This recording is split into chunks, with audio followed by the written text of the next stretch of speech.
Halo sahabat cerdas, pada video kita kali ini, kita akan belajar materi cahaya dan sifatnya, kelas 5 SD, muatan pelajaran IPAS. Materi yang akan kita pelajari pada video kita kali ini, yang pertama, cahaya. Yang kedua, sifat-sifat cahaya. Dan yang ketiga, cermin dan pemantulan. Mari kita pelajari satu demi satu. Yang pertama, cahaya. Pengertian cahaya. Cahaya merupakan salah satu bentuk energi yang dapat kita lihat dengan mata. Menurut Kamus Besar Bahasa Indonesia, cahaya adalah sesuatu yang bersinar dan terang seperti lampu atau matahari yang memungkinkan mata kita menangkap bayangan benda-benda di sekitar. Cahaya berasal dari sumber cahaya. Adapun sumber cahaya antara lain 1. Matahari, 2. Api, 3. Senter, 4. Lampu, dan lain sebagainya. Yang kedua, sifat-sifat cahaya. Sifat-sifat cahaya ada 5 macam. Yang pertama, cahaya merambat lurus. Yang kedua, cahaya dapat dipantulkan. Yang ketiga, cahaya dapat menembus benda bening. Yang keempat, cahaya dapat dibiaskan. Dan yang kelima, cahaya dapat diuraikan. Mari kita pelajari secara detail setiap sifat-sifat cahaya berikut. Yang pertama, cahaya merambat lurus. Dari sumbernya, cahaya merambat lurus. Berikut adalah peristiwa yang membuktikan cahaya merambat lurus. Cahaya matahari yang merambat lurus saat menembus celah-celah. Kita hanya dapat melihat api lilin melalui lubang pada kertas ketika posisi kita lurus dengan lilin. Cahaya yang keluar dari senter merambat lurus dan tidak berbelok. Bagaimana terbentuknya bayangan? Perhatikan gambar berikut. Salah satu sifat cahaya adalah merambat lurus dan tidak berbelok. Nah, saat cahaya mengenai suatu benda, maka cahaya yang terhalang benda itu akan membentuk sebuah bayangan. Sifat yang kedua, cahaya dapat dipantulkan. Kita bisa melihat karena cahaya memantul dari benda ke mata kita. Jika tidak ada cahaya, maka tidak ada pantulan yang diterima oleh mata. Ketika kita bercermin, cahaya dari lampu merambat ke cermin, lalu cahaya dipantulkan oleh cermin ke mata kita, sehingga kita dapat melihat pantulan kita di cermin. Selain itu, saat kita membaca buku, cahaya merambat ke buku dan dipantulkan ke mata kita, sehingga kita dapat melihat isi buku yang dibaca. Sifat yang ketiga, cahaya dapat menembus benda bening. Kita dapat melihat jelas melalui kaca jendela. Namun, kita tidak bisa melihat benda di balik tembok.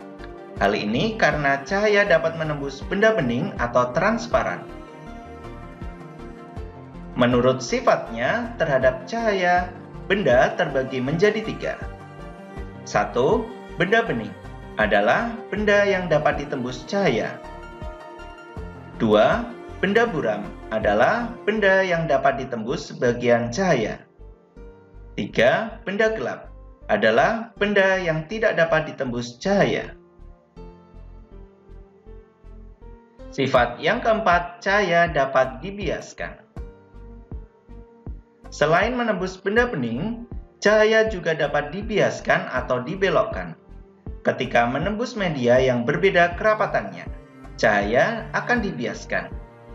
Peristiwa cahaya dapat dibiaskan terjadi pada kegiatan berikut. Ketika mengamati ikan di kolam, posisi ikan yang terlihat oleh mata bukanlah posisi aslinya. Selain itu, dasar kolam akan kelihatan lebih dangkal daripada kedalaman sebenarnya. Pensil yang kita celupkan sebagian ke dalam air akan terlihat patah. Sifat yang kelima, cahaya dapat diuraikan. Tahukah kalian bahwa cahaya putih merupakan gabungan dari berbagai macam warna? Cahaya matahari merupakan salah satu contoh cahaya putih. Cahaya dapat diuraikan menjadi warna pelangi menggunakan prisma transparan. Pernahkah kalian melihat pelangi? Pelangi terbentuk karena hujan yang diiringi dengan cahaya matahari. Air hujan bersifat seperti prisma transparan yang akan menguraikan cahaya matahari saat terjadi hujan. Yang ketiga, cermin dan pemantulan. Cermin. Dalam kehidupan sehari-hari, kita pasti sering menjumpai dan menggunakan cermin. Ada 3 jenis cermin yang sering digunakan manusia, yaitu yang pertama, cermin datar. Cermin datar adalah cermin yang permukaannya datar seperti garis lurus. Permukaan halus, terbuat dari kaca, sehingga menghasilkan bayangan yang bersih dan jernih.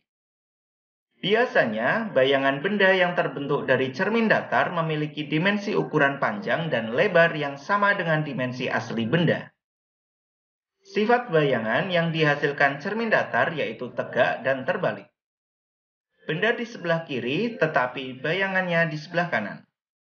Selain itu, bayangan pada cermin datar ini bersifat semu atau dapat dilihat ke dalam cermin, tetapi tidak ditemukan cahaya pantulan pada bayangan.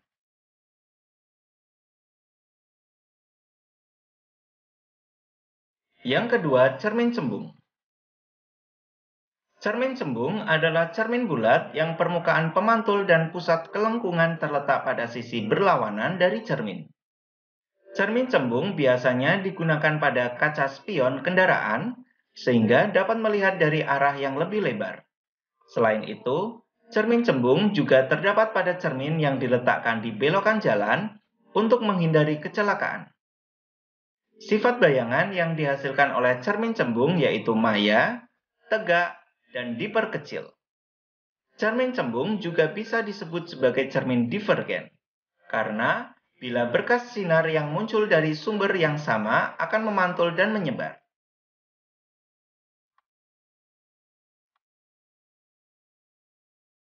Yang ketiga, cermin cekung.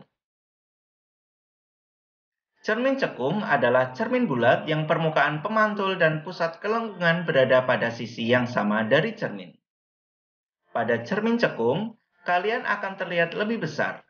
Jika kalian bercermin dari jauh, kalian akan melihat bayangan yang terbalik. Namun, semakin kalian mendekat, bayangan akan kembali tegak dan semakin besar. Cermin cekung juga disebut sebagai cermin konvergen, karena ketika berkas cahaya sejajar jatuh di atas permukaan cermin, cahaya akan memantul dan menyatu pada suatu titik. Cermin cekung juga digunakan sebagai pemantul pada setiap lampu sorot atau senter, sehingga cahaya yang dihasilkan tidak menyebar. Pemantulan. Cermin memiliki permukaan yang rata. Hal ini membuat cahaya memantul secara beraturan, berkilat, dan bayangan yang dihasilkan juga mulus. Namun, apabila permukaannya tidak rata, maka arah pantulan cahaya juga tidak beraturan. Ada 2 jenis pemantulan, yaitu pemantulan baur atau difus dan pemantulan teratur. Pantulan angsa di permukaan air yang bergelombang mengakibatkan bayangan yang terbentuk tidak beraturan atau tidak jelas. Ini adalah termasuk pemantulan baur atau difus. Sedangkan pantulan angsa di air yang tenang memiliki bayangan yang teratur atau tampak jelas. Ini termasuk pemantulan teratur. Demikian video pembelajaran kita kali ini mengenai cahaya dan sifatnya. Semoga bermanfaat. Sekian dan terima kasih.